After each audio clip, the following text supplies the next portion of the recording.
70 سال کے ایک مریض کو ہارٹ کی بیماری ہوتی ہے، ڈاکٹر نے ایکو کروایا، ہارٹ کی جانچ کروائی، اور کروانے کے بعد اس نے کہہ دیا کہ تمہارے ہارٹ کا آپریشن ہوگا۔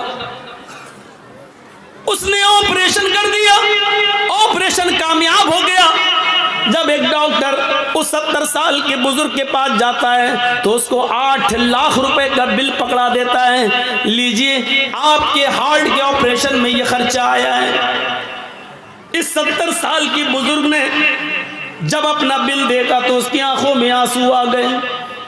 ڈاکٹر نے کہا بھائی کیوں رو رہے ہو، پریشان کیوں ہوتے ہو؟ اگر اس بل میں زیادتی ہے اور تم اتنا نہیں دے پاتے ہو تو 1 2 3 لاکھ روپے ہم کم کر دیتے ہیں، چلو ایسا کرو کہ ہم 2 لاکھ ڈسکاؤنٹ کر دیتے ہیں، تم 6 لاکھ دو۔ اس 70 سال کے بزرگ نے جواب دیا نہیں ڈاکٹر صاحب، بل 8 لاکھ کا ہے اس لیے میں نہیں رو رہا ہوں، ہم تو 10 لاکھ کا بل بھی ادا کر سکتے تھے، لیکن رونا مجھے صرف اس بات پہ آ رہا ہے کہ آپ نے آج تھوڑی دیر کے لیے میرے دل کو سنبھالا تو اس کا بل 8 لاکھ کی شکل میں مجھے دے دیا۔ میرے رب نے 70 سال تک وہ میرے دل کو کنٹرول کیا رہا، میرے دل کو سنبھالے رہا، وہ میرے دل کی حرکت کو برقرار رکھے رہا، نہ زیادہ ہونے دیا نہ کم ہونے دیا، لیکن میرے رب نے 70 سال تک میرے دل کی حفاظت کی، لیکن آج تک اس نے مجھے کوئی بل نہیں دیا، آج تک اس پروردگار نے مجھے کوئی ٹیکس کے لیے پے ادا کرنے کے لیے کچھ نہیں دیا۔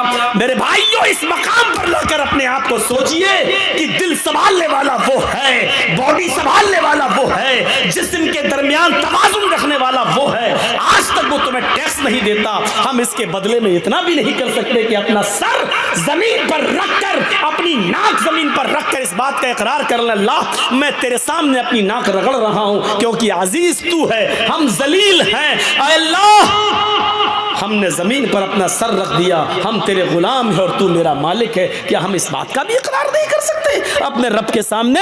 یہ ہمیں اور آپ کو سوچنا پڑے گا، ہمیں اور آپ کو اس چیز کی طرف غور کرنا پڑے گا کہ ہم اللہ کی کتنی بڑی نعمتوں کے پانے کے باوجود ہم اس کا حق ادا نہیں کر پا رہے ہیں۔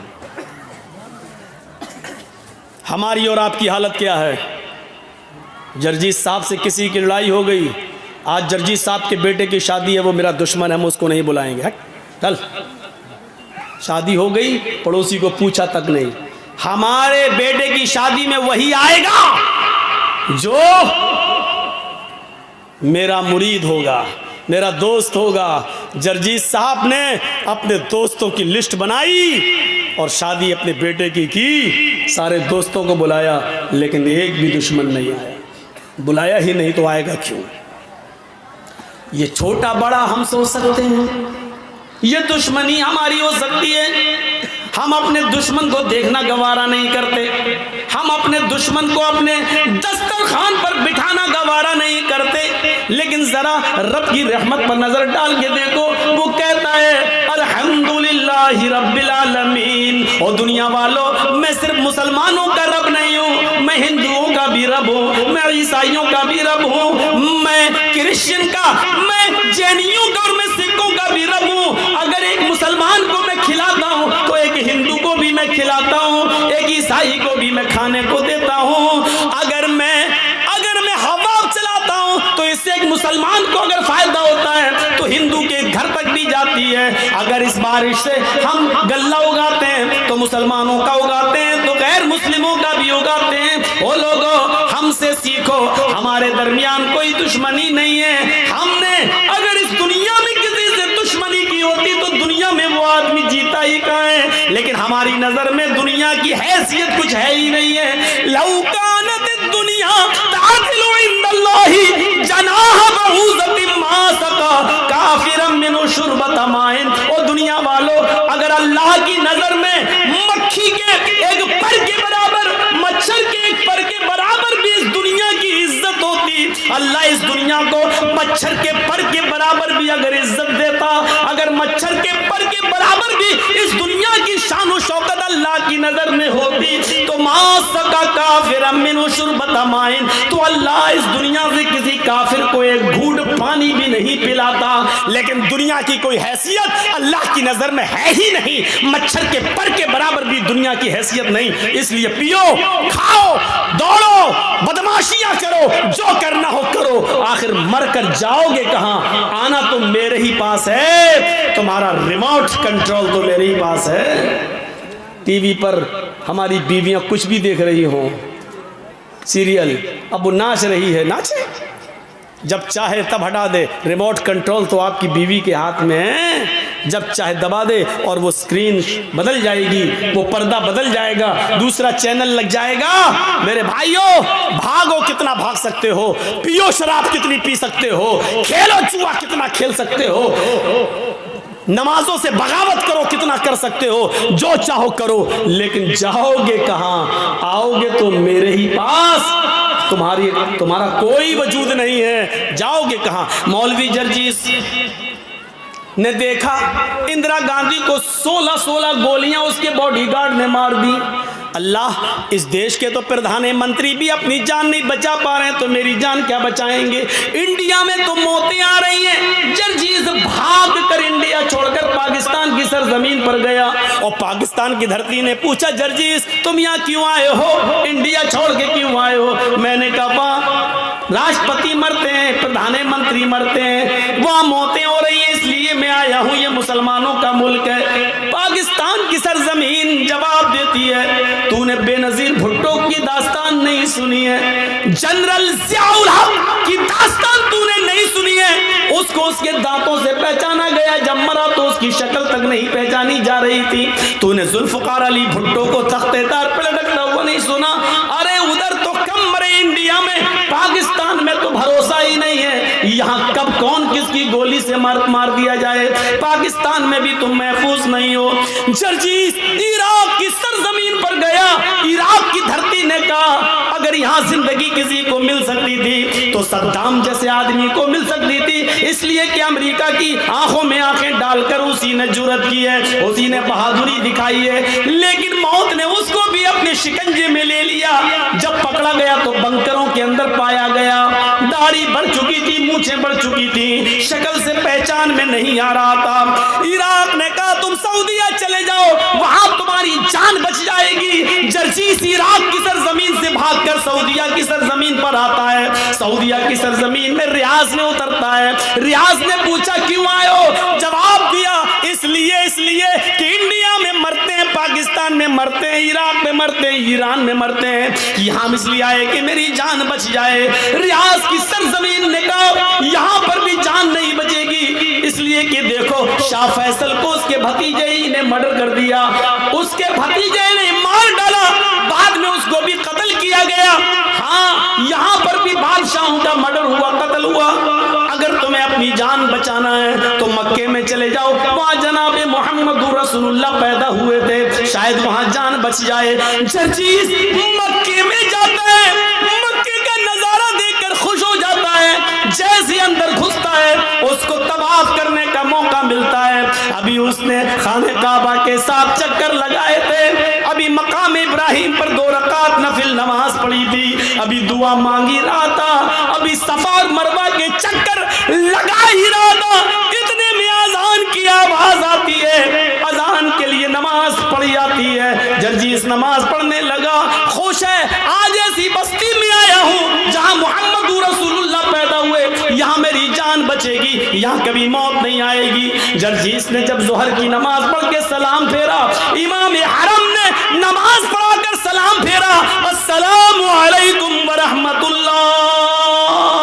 مؤذن کھڑا ہوتا ہے، کہتا الصلاۃ علی الاموات، کچھ جنازے آئے ہوئے ہیں، آپ رکیے، ان جنازوں کی نماز جنازہ پڑھی جائے گی۔ میرے بھائیوں، جرجیس نے سب سے زیادہ جنازے مکے ہی میں دیکھے ہیں۔ ظہر میں جنازے کی آواز، عصر میں جنازہ پڑھا جا رہا ہے، مغرب میں جنازے پڑھے جا رہے ہیں، عشاء میں جنازے کی نماز جنازہ ہو رہی ہے، مغرب میں نماز جنازہ پڑھا جا رہا۔ اللہ، اتنی موتیں تو ہم نے انڈیا اور پاکستان میں بھی نہیں دیکھی، یہاں تو سب سے زیادہ ہر نماز میں 5-6 جنازے آ رہے ہیں. لوگوں نے کہا تمہیں اپنی جان بچانا تو مدینے چلے جاؤ. مدینے جاتا ہوں, مدینے کی سرزمین پر ابھی عصر یا مغرب کی نماز پڑھنے کا موقع ملتا ہے. آواز آتی ہے کیوں آئے ہو؟ جان بچانے کے لیے. اگر اس ہستی دنیا میں کسی کی جان اگر بچی ہوتی تو آج اس صاحب قبر موجود نہ ہوتا, آج اس روضہ اقدس کے اندر محمد رسول اللہ کی قبر نہ ہوتی. اس قبر کے اندر اللہ کا سب سے زیادہ لاڈلا, اللہ کا سب سے زیادہ پیارا, اللہ کا سب سے زیادہ محبوب بندہ اس قبر میں موجود ہے. جرجیس, موت نے اس کو بھی اپنے شکنجے میں لے لیا ہے, پھر تم کیسے بچ سکتے ہو؟ حاشا کلا, نہیں. کچھ لوگ قرآن پڑھ رہے تھے, لوگوں سے پوچھا میں نے یہ کیا پڑھ رہے ہیں؟ لوگوں نے جواب دیا یہ قرآن پڑھ رہے ہیں. میں نے پوچھا یہ قرآن کیا ہے؟ جواب ملا یہ اللہ کی آخری کتاب ہے, قیامت تک کے تمام مسائل کا حل اس کتاب کے اندر موجود ہے. مولوی جرجیس مسکرایا, جب قیامت تک سارے مسائل کا حل موجود ہے تو موت کا مسئلہ بھی حل ہوگا. یہ کتاب ہمیں ہمیشہ زندہ رہنے کا بھی طریقہ بتائے گی. جرجیس نے بھی وضو بنایا اور قرآن لے کر بیٹھ گیا. نیت تو یہ تھی کہ زندگی بھر زندہ رہیں, کبھی موت نہ آئے, قرآن میں ایسی آیت مل جائے. لیکن جرجیس جب قرآن پڑھ رہا تھا تو قرآن نے بھی ڈنکے کی چوٹ پر اعلان کر کے کہہ دیا اینما تکونوا یدرککم الموت ولو کنتم فی بروج مشیدہ. نہیں جرجیس, موت سے بچنے کا کوئی راستہ قرآن میں بھی نہیں ہے. تم جہاں بھی ہو, جس جگہ بھی رہو, موت تمہیں ادھر آ جائے گی, پکڑ کے رہے گی. چاہے پہاڑوں کی کوہ میں چلے جاؤ, سمندر کی تاریکیوں میں چلے جاؤ, آسمان کی بلندیوں پر کمند ڈال دو, چاند پہ رہنے لگو یا سورج تک پہنچ جاؤ, کہکشاؤں تک پہنچ جاؤ, انترکش تک پہنچ جاؤ, کہیں بھی چلے جاؤ, جہاں تم جا رہے ہو موت تمہارے پیچھے جا رہی ہے. قل ان الموت الذی تفرون منہ فانہ ملاقیکم. تم جس موت سے بھاگ رہے ہو بھاگ نہیں سکتے, تم جہاں کھڑے ہو وہی موت تم سے ملاقات کرنے کے لیے, وہ تم سے زیادہ تیز اسپیڈ میں دوڑ رہی ہے, وہ تم سے زیادہ تیز اسپیڈ میں آ رہی ہے, وہ تم سے زیادہ تیز اسپیڈ میں تمہارا سفر کر رہی ہے, تمہارے پاس آ کر رہے گی, تمہیں اپنے شکنجے میں لے کر رہے گی, تم سے مل کر رہے گی. فَإِنَّهُ مُلَاقِيكُمْ, وہ تم سے ملاقات کر کے رہے گی. ملاقات کس کو کہتے ہیں؟ السلام علیکم. وعلیکم السلام.